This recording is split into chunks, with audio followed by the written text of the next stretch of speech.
তো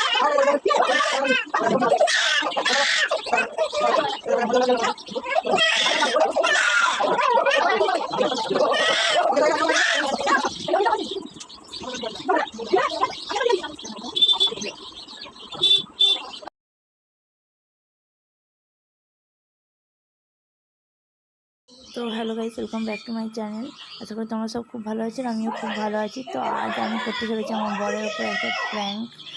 তো ও যেহেতু একটু বেশি একটুখানি ইমোশনাল, তো সব দিক থেকে বেশি চিন্তা করে, তো সেই জন্য ভাবলাম যে ওর উপর প্র্যাঙ্কটা করি। তো ও জানতো না প্র্যাঙ্কটা করবো বলে। এদিকে দেখো, বেটুকে আমি একটু বুকে কাঁদিয়ে দিয়েছি, আর ওর পায়েতে লিপস্টিক দিয়ে হালকা করে লাল লাল করে রেখেছি, যেন দেখে মনে হয় যে হ্যাঁ কিন্তু এ দেখো বলতে না বলতে চলে এসেছে। ঠিক আছে, তো ওকে দেখাচ্ছি যে দেখো এখানটা চিমটি কেটে দিয়েছি। আর দেখেছ, তো আমাকে মেরে দেবে বললো। ঠিক আছে, তো বাবাও ছিল ছাদে, তো ওর যে ধান তুলছিল, তো ধান তুলতে ওরা চলে এসেছে নিচে। আর এদিকে দেখো বেটিও কাঁদছে। বেটিকে একটু বকে দিয়েছিলাম, মারিও নি, কিছু করিনি। তো দেখো ওর বাবার রিয়াকশানটা দেখো, দৌড়ে দৌড়ে উপর থেকে নিচে চলে এসেছে, ভেবেছে সত্যি সত্যি করে নিয়ে চিমটি কেটে বেশিবার মেরেছি। তো যাই হোক, এখান থেকে মাও চলে এসেছে। তো মা এদেরকে আগে থেকে শিখিয়ে রেখেছিলাম যে ওর সামনে একটু করতে, তো ওরা সেরকমভাবেই করছিল। এই দেখো, ও আমাকে ভুলে গেছে।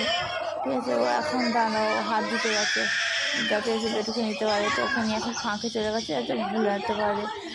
হ্যাঁ, তো ও এসে ও ফাঁকে গিয়েও মানে অনেকটা রেগে গেছিলো, তো সেটা আমি ক্যামেরায় নিতে পারিনি। তো আমি ও ভেতরে দাঁড়িয়েছিলাম, কারণ আমি তো জানি এটা প্র্যাঙ্ক হচ্ছে। তো ও জানতো না কিন্তু প্র্যাঙ্ক হচ্ছে, আর বাবাও জানতো না, বলবে কি আমরা সবাই জানতাম।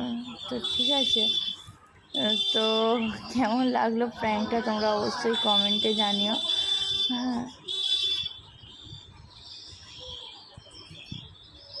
একটু দেখো আমি এদিকে চলে এসেছি ক্যামেরাটা আনতে। ঠিক আছে, ওর বাবা সেখান থেকে আমাকে বলছে তোমাকে ওরকম করে চিমটি কেটে দেবো আর করে দেবো, কিন্তু আমি চিমটি কাটিনি। হ্যাঁ, লিপস্টিকটা দিয়ে ওর একটু লাল লাল করে যাতে বুঝতে পারে, মানে দেখে যেন মনে হয় যে হ্যাঁ। তো কেমন লাগলো প্র্যাঙ্কটা অবশ্যই কমেন্টে জানিও।